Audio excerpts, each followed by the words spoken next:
We often think we act as individuals, but how we define who we are changes everything at the negotiation table. Let me give you two images. As a teenager, I'm travelling through France and Germany alone, not in a group, not organised, just travelling. In the UK, that can be considered a rite of passage.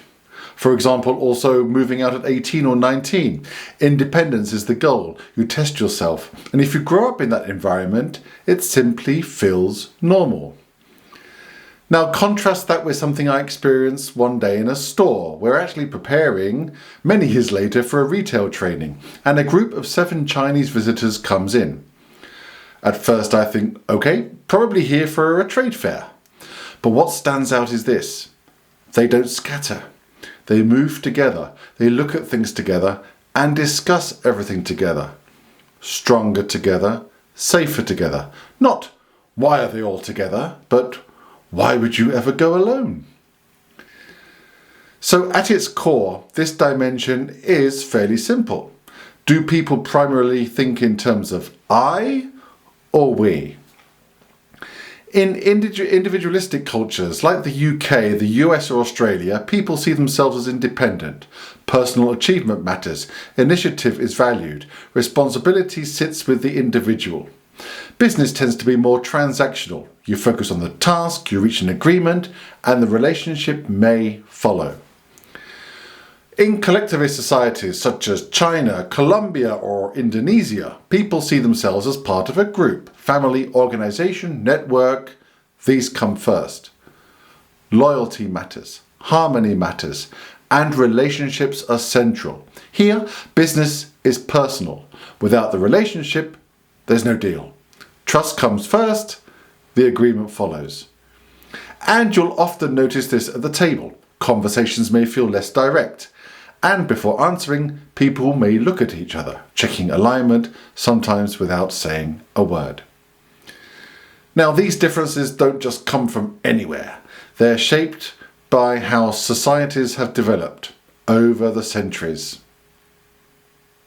In more individualistic environments, survival often depended on personal initiative. Think of frontier societies or mobile work environments. You had to stand on your own feet. And this carries into childhood. Children are encouraged early to make decisions, solve problems, and take responsibility. In more collectivist environments, survival depended on the group. Think of agricultural systems that required coordination and cooperation. You couldn't succeed alone, you need the group. And in return, the group protected you. That creates a very different logic, stronger together and safer together. And again, this is not a simple either or. A lot of cultures sit somewhere in between. The UK and the US, for example, are strongly individualistic, but teamwork still matters. Germany combines individual responsibility with very structured collaboration. And in countries like Italy or Spain, personal relationships are strong, even within a more individualistic setting. So this dimension is not about categories. It's about, maybe we could call it proportions. Now let's bring this into negotiation, because this is where the contrast becomes very visible. In individualistic cultures, there's often a clear separation between business and personal life. The mindset is, let's get the deal done first, then, if appropriate, we'll build a relationship around it. In collectivist cultures, it's often the other way around. Without a relationship, there's no deal. So trust comes first, for example. And this is, of course, where misunderstandings can happen. If you come from an individualistic culture, you might think, why are we spending so much time talking? Why don't we get to the point? If you come from a collectivist culture, you might think, why are they so direct? Why don't they take time to build trust? Both sides are behaving logically within their own system. Let me give you an example. A colleague of mine travelled once to the Arab world for a business meeting. He arrives well prepared, slides, figures, clear structure. But instead of starting the meeting, he spends the entire morning in a room full of other people he actually doesn't know, talking, greeting, being introduced. Nothing seems to happen or to progress. From his perspective, at least, it feels inefficient. But from the other side, this is all part of the negotiation process. Relationships are being built, trust is being established, and without that, no agreement would be meaningful. Another example, in Albania, declining a dinner invitation after a meeting sent the wrong signal. From a more individualistic perspective, it might seem polite. We finish work and I've also got other things to do in the hotel room afterwards. But in that context, it creates distance. Exactly the opposite of what is expected, because the relationship is meant to continue beyond the meeting room. And you can see the same contrast in reverse.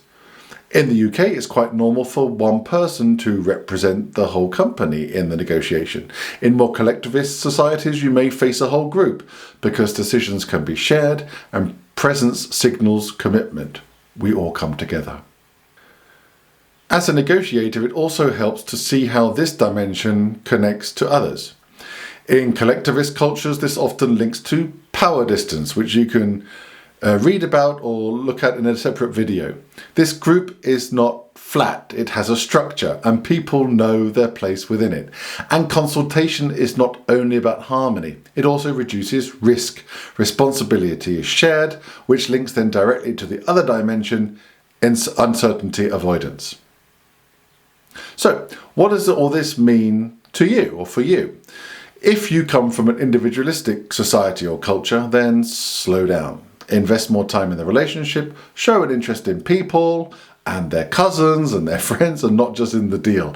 Accept invitations to social engagements. They are part of the process. And understand that what feels like small talk may actually be the foundation of the agreement. If you come from a more collectivist culture or society, then don't take directness too personally or personally at all. Clarity is often a sign of efficiency, not disrespect in any way. Be prepared to make decisions more independently when required, and when it matters, bring the group. Presence signals commitment. Individualism and collectivism don't tell us who is right or who is better or worse than the other. They tell us where people place their trust, in the individual or in the group. And once you understand that, you stop asking, why are they behaving like this? And start recognizing the system behind it.